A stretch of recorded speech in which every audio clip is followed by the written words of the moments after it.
কত রঙ্গ জানো রে মানুষ, তো রঙ্গ জানো। চলুন শুনে আসি আমাদের প্রিন্স মামুন ভাই কি অনেক রোমান্টিক, অনেক মাখা মাখা, অনেক প্রেম নিয়ে বিয়ে করছি ওরে আমি। 10 লক্ষ টাকা কাবিনে। মানে মেয়েদের প্রতি কোনো ইন্টেনশনই আমার এখন নাই। আমার রুচি বলতে সব নষ্ট হয়ে গেছে। আমার বউ আমার রুচি নষ্ট করে ফেলছে। আমি বিয়ে করেছি ভালোবাসা দিবসের 14 তারিখ। মানে ভালোবেসে তো বিয়ে করছি, অনেক রোমান্টিক, অনেক মাখা মাখা, অনেক প্রেম নিয়ে বিয়ে করছি ওরে আমি। ওরে যে ভালোবাসাটা বাসছি আমার জীবনে, আমি মনে হয় না আমি কাউকে দ্বিতীয়বার ভালোবাসতে পারবো কি না, এটা আল্লাহ তাআলা বলতে পারবে।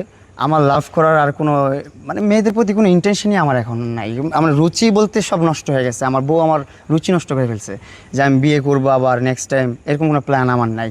আমি বিয়ে শাদীর দিকেও আমার কোনো ফোকাস নাই, প্রেম প্রীতির দিকেও ফোকাস নাই।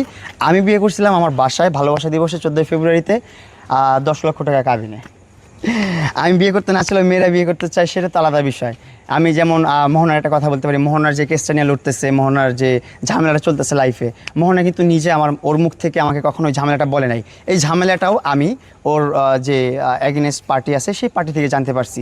তারপরে কিন্তু আমি আয়শা ওই বিষয় নিয়ে কখনো রিয়াক্ট করি নাই যে মোহনা তোমার কারণে এটা হয়েছে, সেটা হয়েছে, সেটা হয়েছে বলি না। একটা মানুষ একটা মানুষকে ভালোবেসে মরতেই পারে, একটা মানুষ একটা মানুষকে ভালোবাসতেই পারে, সে স্বাভাবিক।